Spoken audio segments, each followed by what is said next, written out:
आज के दौर में जब लगभग हर व्यक्ति अपने लिए सुख सुविधाएं बटोरने में लगा है, तब कुछ व्यक्ति दूसरों के जीवन में उजाला फैलाने के लिए जी रहे हैं। ऐसी ये कहानी है निशिता राजपूत की। निशिता राजपूत वह बेटी है जिन्होंने लड़कियों की शिक्षा के लिए लड़ाई लड़ी। उन्होंने क्राउड फंडिंग के जरिए लगभग 3 करोड़ 80 लाख रुपए जुटाए और 34,500 बच्चियों की स्कूल फीस जमा की। घर में बेटा हुआ तो ढोल नगाड़े बजते हैं और बेटियां हुई तो बेटे को पढ़ाई करने के लिए प्राइवेट स्कूल भेजा जाता है और बेटियों को सरकारी स्कूल में। मैंने यह गैर बर्बारी बचपन से अपने आसपास देखी। भविष्य की बेटियों के साथ ऐसा नहीं देखना चाहती थी, इसलिए अपने बल पर उनके लिए स्कूल की फीस जमा की। मैं किसी बहुत रईस खानदान से नहीं हूँ, लेकिन एक लड़की की ज़िंदगी में शिक्षा का महत्व जानती हूँ। अगर मैं खुद पढ़ी लिखी नहीं होती तो आज शायद 34,500 बेटियों के लिए 3 करोड़ 80 लाख रुपया स्कूल फीस जमा नहीं कर पाती। यह बातें हैं गुजरात के बड़ोदरा की निशिता राजपूत की। बेटियों को शिक्षित देखने का मेरा सपना है। मैं लोगों से बेटियों के लिए फंड मांगती हूँ और फीस जमा करती हूँ। मैं ना किसी संस्था से जुड़ी हूँ और ना मेरा अपना कोई फाउंडेशन है, लेकिन बेटियों को शिक्षित देखने का मेरा सपना है। मैं लोगों से बेटियों के लिए फंड मांगती हूँ और फीस जमा करती हूँ। इसी साल जनवरी में मेरी शादी हुई है। अपनी शादी की गैर जरूरी खर्ची को किनारे कर उन रुपयों से मैंने 250 बच्चों की स्कूल फीस जमा की है और 21 लड़कियों के नाम से 5,000 रुपये की एफडी कराई है।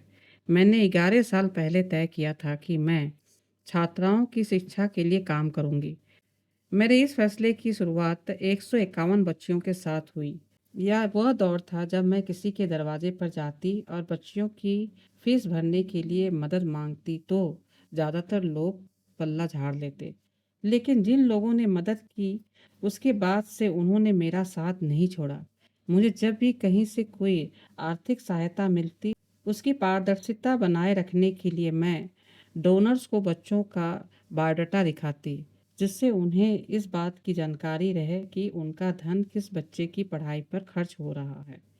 अपनी कोशिशों के बाद आज मुझे इतनी मदद मिल रही है, जिससे हर दिन मैं कई बच्चियों के सपने पूरे कर रही हूँ। मज़ेदार बात यह है कि इन 11 सालों के सफ़र में मेरी टीम सिर्फ 2 लोगों की रही, मैं और मेरे पापा।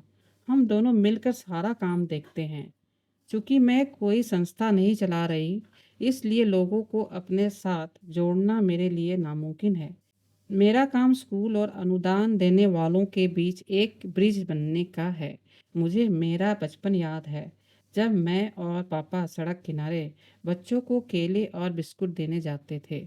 तब उनका जोर इस बात पर रहता था कि इंसान अपने लिए सब कुछ करने की हिम्मत रखता है, लेकिन दूसरों के भले के लिए कर पाना हर किसी के बस की बात नहीं है। एक बार मैं अपने पापा के साथ कहीं गई थी। वहाँ मुझे एक बूढ़ी अम्मा दिखाई दी जो सूखे चावल खा रही थी। जब मैंने जानना चाहा कि वह ऐसा रूखा सूखा खाना क्यों खा रही है, तब पता चला कि उनके आगे पीछे कोई नहीं है और एक परिवार उन्हें टिफिन दे जाता है। घर लौटकर भी मेरा मन उन बूढ़ी अम्मा की सोच में खोया रहा। उनका घर इतना दूर था कि बहुत चाहते हुए भी मेरे लिए हर दिन उन तक पहुंचना मुश्किल था। उस समय हमने एक तरकीब निकाली।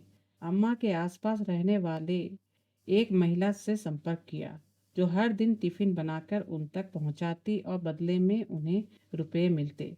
इससे दो फायदे हुए, अम्मा को अच्छा खाना मिला और महिला को आर्थिक सहायता। एक अम्मा से शुरू हुआ सफ़र आज 204 बुजुर्गों तक जा पहुंचा है।